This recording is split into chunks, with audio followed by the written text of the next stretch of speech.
Assalamualaikum warahmatullahi wabarakatuh dan salam sejahtera bagi kita semua. Selamat datang di video pembelajaran informatika untuk jurusan multimedia di SMK.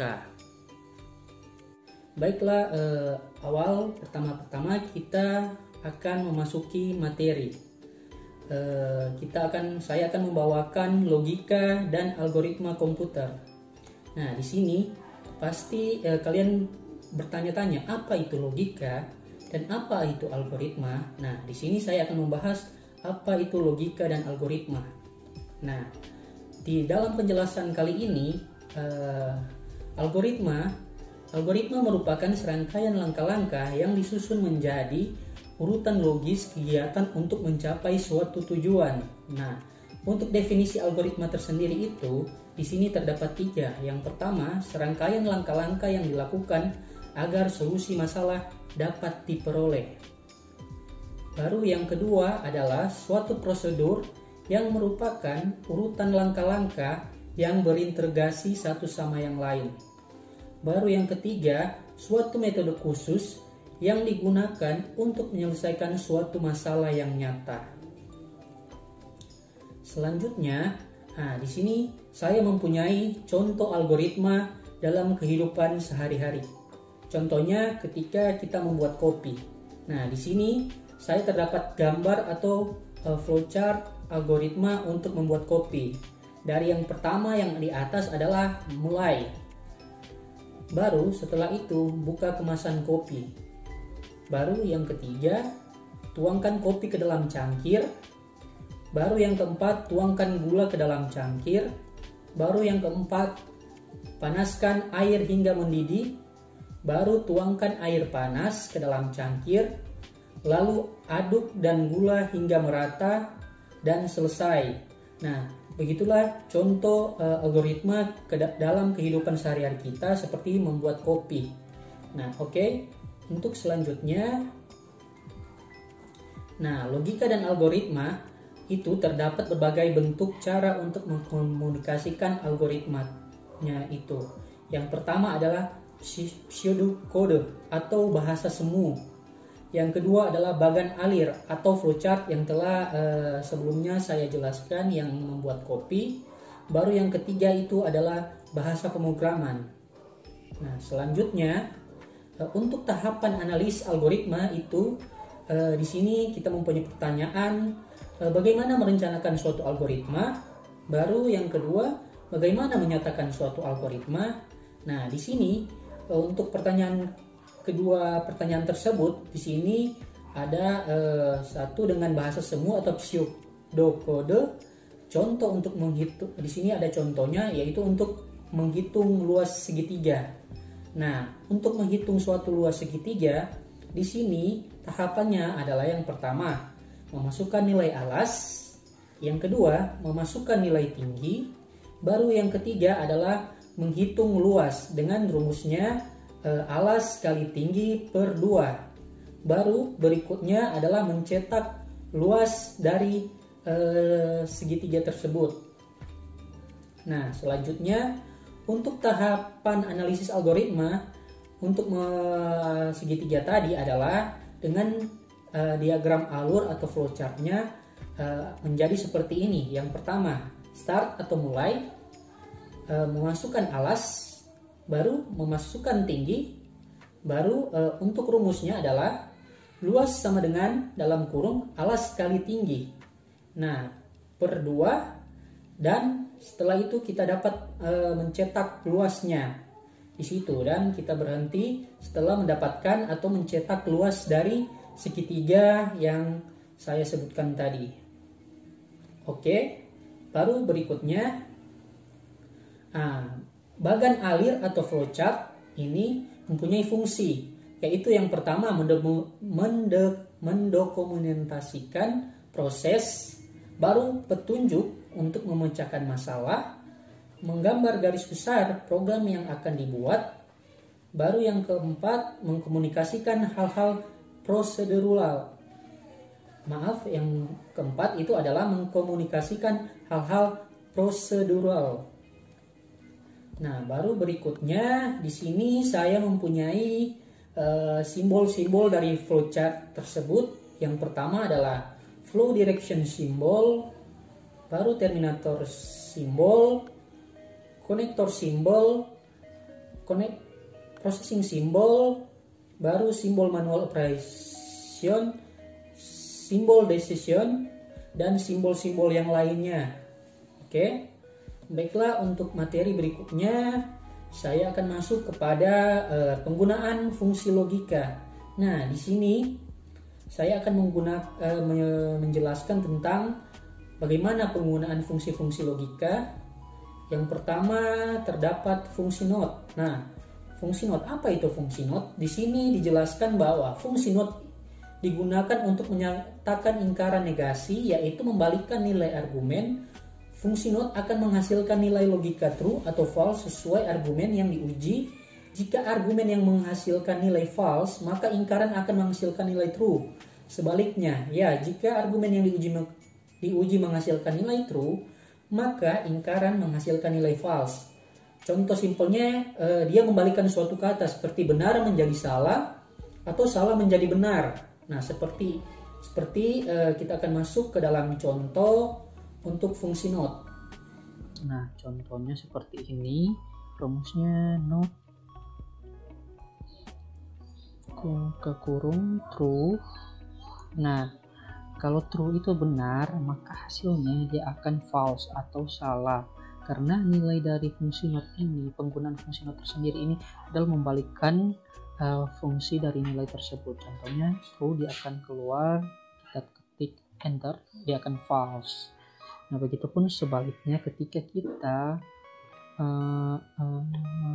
merumuskan not dalam buka kurung false, maka hasil yang akan keluar itu pasti true. Nah, berikutnya untuk fungsi n adalah fungsi n. Apa itu fungsi n? Nah, kegunaan fungsi logika ini untuk membandingkan dua atau lebih argumen dan menghasilkan nilai true atau false. Fungsi n digunakan untuk menyatakan konjungsi, yaitu menentukan apakah semua argumen yang diuji bernilai benar atau true. Nah, fungsi n menghasilkan nilai true apabila semua argumen yang diuji itu adalah benar. Sebaliknya, fungsi n menghasilkan nilai false apabila suatu atau beberapa argumen yang diuji adalah salah.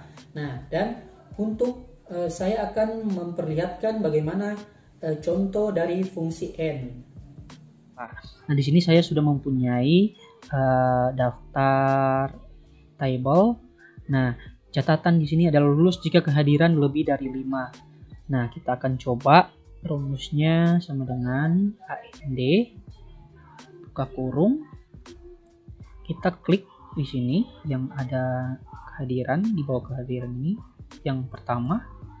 Nah, habis itu kita tanda panah maju atau lebih dari 5. Ini artinya lebih dari 5, baru kita tutup kurung. Nah, dia akan menghasilkan nilai true. Nah, kenapa dia hasilnya true? Karena dia telah mencapai, ketika kita uji, dia catatan kan lebih dari 5. Nah, karena di sini adanya 8, dia berarti lebih dari 5, maka nilai yang keluar adalah hasilnya true atau benar. Nah, yang kedua, misalnya kita contoh yang habis itu yang kedua, AND buka kurung, kita klik yang ini, yang kedua ini, yang ada kehadirannya, baru kita lebih dari 5, tutup kurung. Nah, kita enter, dia akan keluar false. Nah, kenapa dia keluar false? Karena nilai yang diuji ini adalah kurang dari 5. Maka dari itu hasil yang keluar ada false karena tidak memenuhi syarat. Nah, itu adalah penggunaan fungsi n. Oke, berikutnya. Nah, yang ketiga di sini adalah fungsi OR. Nah, apa itu fungsi OR? Fungsi OR juga digunakan untuk membandingkan dua atau lebih argumen.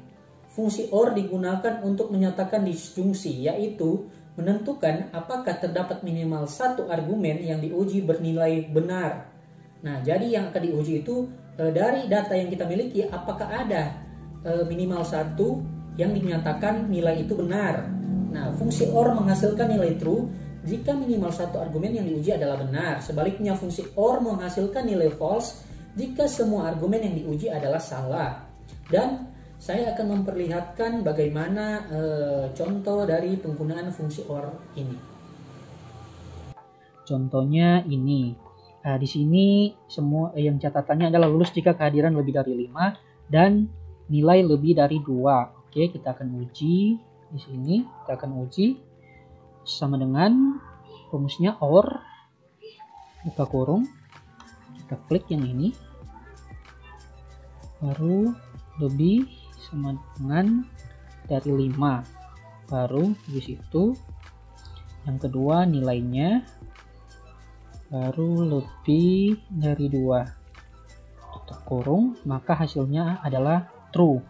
Hasilnya true karena catatan di sini adalah kedua-duanya memenuhi, jadi hasilnya true. Nah, yang berikutnya misalnya OR buka kurung, kita klik kehadiran baru sama dengan lebih dari 5, koma, baru yang berikut nilai angka, baru kita klik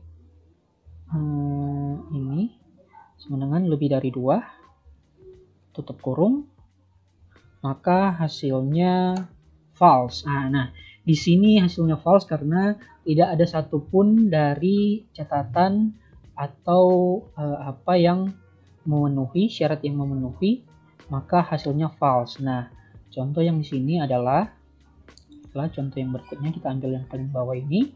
Contohnya sama dengan OR buka kurung, kita klik kehadiran baru sama dengan lebih sama dengan dari 5, koma, klik yang nilai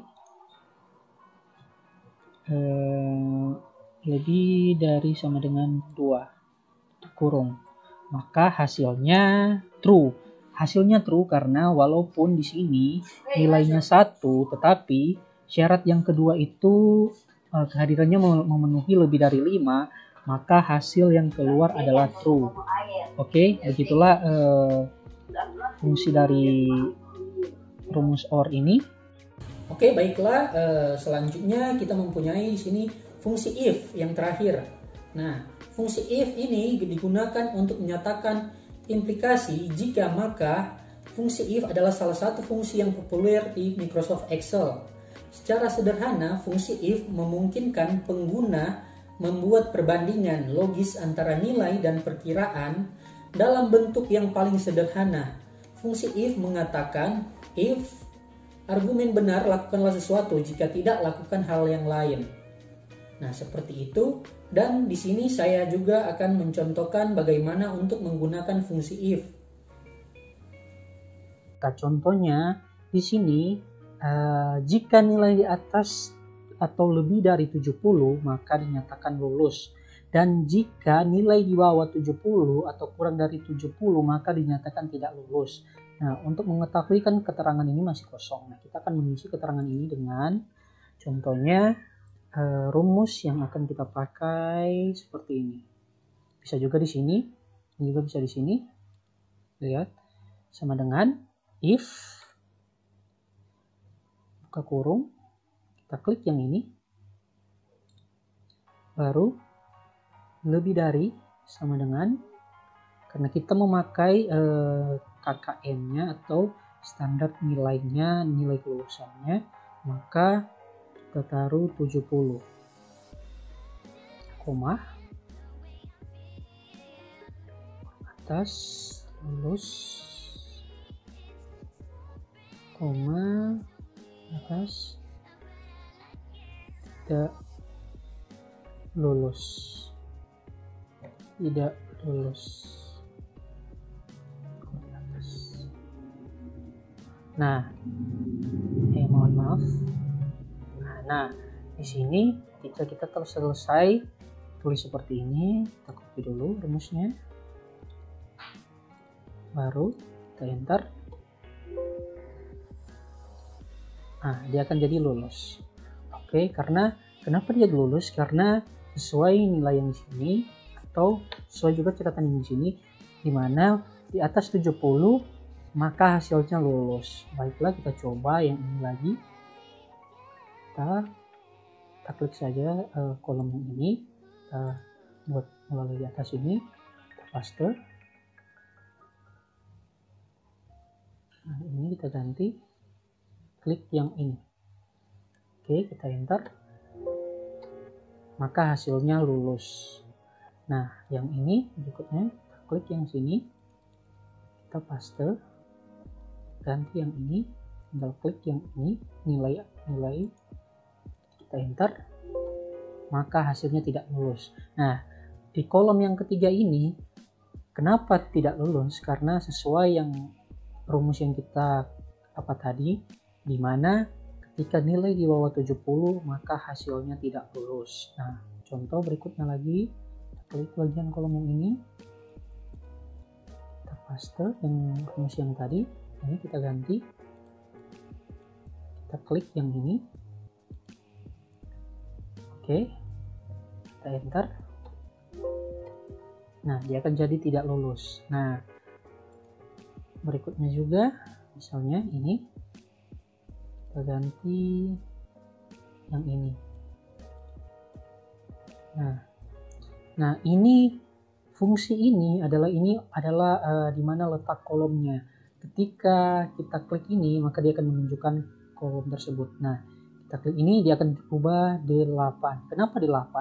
Karena dalam sini dia ada pada D dan urutannya ada ke 8 ini. Makanya di sini munculnya D8. Oke, kita tinggal tekan enter dan hasilnya lulus. Ya, seperti itu. Demikian materi yang telah saya sampaikan. Saya berharap di sini kalian dapat memahami apa yang telah saya jelaskan. Kiranya apa yang menjadi pembelajaran kali ini bisa tertanam di dalam pikiran dan dapat kita praktekkan ke dalam tugas-tugas yang kita miliki. Terima kasih dan kita akan bertemu lagi di dalam materi selanjutnya. Assalamualaikum warahmatullahi wabarakatuh. Salam sejahtera bagi kita semua. Terima kasih.